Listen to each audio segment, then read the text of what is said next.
unique. Their family is very unique. And because of that, they're living a life abundantly. Yun lang naman yun eh. Correct. All you have to do is love. You have the courage and the acceptance because the world will accept if you will insist.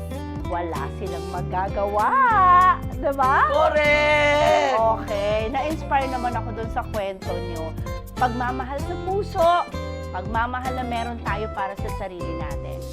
Acceptance para sa sarili natin so that we can live a beautifully abundant life.